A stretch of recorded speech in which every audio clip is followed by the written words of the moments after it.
आज की मनमोहक कहानी है बचपन का प्यार। दीपक और माया के बचपन के प्यार की एक बहुत ही सुंदर कहानी। एक गांव में दीपक और माया बचपन से ही एक दूसरे को बहुत चाहते थे। अब वह दोनों 12वीं कक्षा में एक साथ ही पढ़ रहे थे। माया एक अमीर घराने से थी और दीपक गांव का रहने वाला साधारण से घर से। दीपक माया को अपने दिल में बहुत खास जगह दे चुका था, जिस वजह से दीपक जब भी माया के साथ रहता तो वो उसकी बहुत केयर किया करता, और जब दोनों फिजिकली एक साथ ना होते तो दोनों ही एक दूजे को मिस किया करते। दोनों को एक दूजे की फिक्र रहती थी। ये मान लो दीपक और माया एक दिन भी एक दूजे के बिना नहीं रह पाते थे। एक दिन माया तो स्कूल पहुंची, लेकिन दीपक स्कूल नहीं आए। स्कूल में माया के मन में ये सवाल घूमता रहा कि क्या वजह होगी जो दीपक स्कूल नहीं आया। दूसरे दिन भी यही हुआ, दीपक स्कूल नहीं आया। स्कूल की छुट्टी होने के बाद माया ने दीपक के दोस्त से पूछा कि दीपक आज स्कूल क्यों नहीं आ रहा। तब दीपक के दोस्त ने बताया कि दीपक बहुत बीमार है, इसलिए स्कूल नहीं आ रहा। और तुम उससे कल मिलने भी नहीं गई। माया तुरंत दीपक के घर पहुंच गई। दीपक ने माया को देखा तो वो तुरंत उठकर खाट पर बैठ गया। माया बोली, दीपक तुम लेटे रहो, उठो मत। इतने में दीपक के माँ किचन से निकलकर आई तो देखा कि माया बिटिया आई है। माया ने दीपक की माँ से पूछा कि माँ जी दीपक कैसे बीमार हो गए। माँ बोली, बेटा पता नहीं, कल ये भीग गया था बारिश में, शायद उसी वजह से बुखार हो गया। लेकिन अब तुम आ गई हो, अब ये जल्दी ही ठीक हो जाएगा। ये सुनते ही माया शर्मा गई। माँ बोली, अब आई हज तो खाना खा कर हो जाना। इतना बोलकर माँ किचन में वापस चली गई। इधर माया ने दीपक को डांटते हुए कहा कि ये सब क्या है, दीपक बारिश में कैसे भीग गए। बस वो बारिश में नहा रहा था, मस्ती कर रहा था। माया तुरंत बोली, तुम बिल्कुल भी अपना ध्यान नहीं रखते, बड़े हो गए हो, बच्चों जैसी हरकतें नहीं गई आपकी। दीपक बोला, अरे तुम चिंता मत करो, दवाई ली है, कल तक एकदम ठीक हो जाऊंगा। माया बोलू, ठीक है तो कल संडे है, कल तुम मेरे साथ मेरे घर चलना। अगले दिन माया दीपक के घर आई और दीपक को अपने घर ले गई। माया की माँ ने दीपक के लिए खीर बनाई। सब लोग आपस में बातें कर ही रहे थे कि कुछ ही देर में माया के पिताजी आ जाते हैं। दीपक को देखते ही माया के पिता माया को चिल्लाते हुए बोलते हैं कि माया तुम्हें कितनी बार बोला है कि इन छोटे लोगों को घर पर मत लाया करो। कितनी बार बोला है इन छोटे लोगों से मिलना जुलना बंद कर दो, तुम्हारे बात समझ में नहीं आती क्या? सोसाइटी में हमारा एक रुतबा है, इतना सुनता हूँ। माया की माँ बोलती है, चुप रहो जी, आप क्यों इतना सोच रहे हो, ये दोनों बहुत अच्छे दोस्त हैं।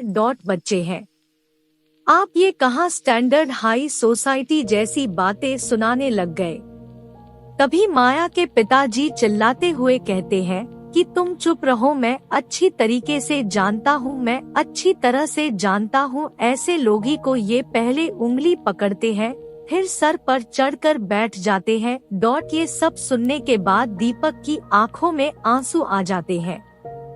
दीपक अब एक पल भी अपनी इतनी बड़ी बेइज्जती बर्दाश्त नहीं कर पा रहा था। दीपक तुरंत वहाँ से उठकर वहाँ से जाने लगता है। तभी माया उसका हाथ पकड़ लेती है। ये देखकर उसके पिया माया को थप्पड़ मार देते हैं। माया झन्ना कर गुस्से में अपने कमरे में चली जाती है। दरवाजा बंद करके खूब रोने लगती है। इसके घटना के बाद दीपक और माया का प्यार एक दूजे के लिए और भी बढ़ जाता है। दीपक और अब स्कूल में ही एक दूजे से मिलते और साथ रहते। समय बीता और दोनों ने ही अच्छे से एग्जाम देकर 12वीं कक्षा पास कर ली। एक दिन दीपक और माया शाम के समय खेत में घूम रहे थे। बहुत अच्छा मौसम था। माया और दीपक एक पेड़ के नीचे बैठ गए। दोनों अपने जीवन, प्यार और पढ़ाई को लेकर बातें करने लगे। इन्हीं सब बातों में दीपक ने माया से पूछा कि माया, प्यार में क्या क्या होता है। ये सुनकर माया शर्मा जाती है। तो दीपक कहता है कि तुम शर्मा क्यों रही हो। तो माया शर्म से भरे लाल गालों को लिए ये बोलती है कि तुम बहुत भोले हो दीपक। इतना बोलकर इधर उधर भागने लगती है और दीपक भी माया को पकड़ने लगता है और आखिर वो दोनों ही एक घास के गट्ठार के ऊपर गिर जाते हैं। दोनों ही एक दूजे के ऊपर थे। माया ने इतने में शरारत भरे अंदाज में दीपक के होठ चूम लिए। अब ये तो दीपक के लिए बहुत प्यारा एहसास और पल था। पहली बार दीपक ने एक लड़की का चुम्बन महसूस किया। दीपक भी वही करने कोशिश करने लगा। यह सब दृश्य एक आदमी ने चुपके से देख लिया। वे आदमी माया के पिता को अच्छे से जानता था। वो तुरंत इस घटना की घबरा लिए माया के पिता के पास पहुंच गया और सारी घटना व्यक्त कर दी। ये सब सुनते ही माया के पिताजी गुस्से से आग बबूला हो गए। माया के पिता तुरंत गांव पहुंच गए और गांव के लोगों को इकट्ठा कर लिया। इन सब बातों से अनजान माया और दीपक तो अपने प्रेम लीला में मग्न थे। तभी अचानक बहुत जोर से बारिश होने लगी। बारिश से बचने के लिए दीपक माया को अपने खेत में ले गया। खेत में एक छोटा सा टूटा हुआ घर था। दीपक और माया ने बारिश रुकने का इंतजार किया। जैसे ही कुछ देर में बारिश रुकी तो उधर गुस्से में लाल माया के पिता गांव के लोगों को इकट्ठा कर खेत की तरफ आ रहे थे। वहीं दीपक और माया भी वहां से निकलकर खेतों से होते हुए घर की तरफ जाने लगे। तभी रास्ते में माया के पिता ने दोनों को एक साथ एक दूजे का हाथ पकड़े आते हुए देख लिया। दीपक और माया ने भी उन लोगों को अपनी ओर आते देखा। इससे पहले दीपक और माया कुछ समझ पाते, माया के पिता ने दीपक को एक जीरो डर तमाचा मार दिया। दीपक ने बोला, मुझे मारा क्यों? तो माया के पिताजी कहते हैं, साले नीच, आखिरकार तू अपनी घिनौनी करतूतों पर उतर ही आया। तेरी हिम्मत कैसे हुई मेरी बेटी के साथ घूमने की? तभी दीपक भी बोल देता है कि मैं बचपन से ही माया से प्यार करता हूँ और मैं उसके बिना जी नहीं सकता।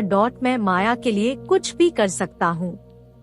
ये सुनते ही माया के पिताजी अपना दिमाग लगते हुए दीपक से कहते हैं कि अच्छा, तो तुम मेरी बेटी के लिए कुछ भी जर सकते हो। तो दीपक आंखों में आंसू लिए पिता से बोलता है कि हाँ, मैं माया के लिए कुछ भी करने को तैयार हूँ।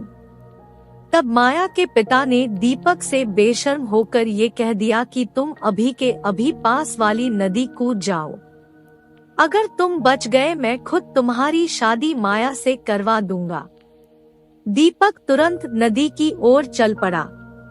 माया तुरंत पिता हाथ पकड़कर जोर जोर से रोते हुए कहती है कि पिताजी ऐसा मत कर, रोक लो दीपक को, वो सच में कूद जाएगा। प्लीज ऐसा मत करो।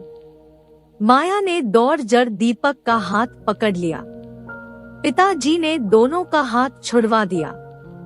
तभू नादान दीपक गुस्से में नदी की ओर भाग गया। ये देखकर माया भी उसके पीछे भागने लगी। यह देख माया के पिता और गांव के लोग भी माया को पकड़ने के लिए पीछे पीछे दौड़ने लगे। एक तो तेज बरसात और नदी का बहता हुआ तेज पानी। दीपक नदी पास पहुंच चुका था। दीपक और माया के सर सच्चे प्यार का जुनून सवार था। दीपक आखिर बार रुका और एक बार पीछे मुड़कर माया की तरफ देखकर नदी में छलांग लगा डाली। माया और रफ्तार से भागती हुई बोली, रुको दीपक, मैं भी आ रही हूँ। मैं तुम्हारे बिना नहीं रह सकती। इतना बोलती हुई माया भी नदी में कूद गई। इधर माया के पिता इधर उधर भागने लगे, छटपटाने लगे, जोर जोर से रोने लगे कि ये क्या हो गया, अरे कोई ती बचा लो, बहुत पछतावा हो रहा था। अब पिताजी कोडोट ये सोचने लगे कि ये मैंने क्या कर दिया, अपनी बेटी के खातिर दोनों की जान ले ली, अपनी बेटी को गवा दिया।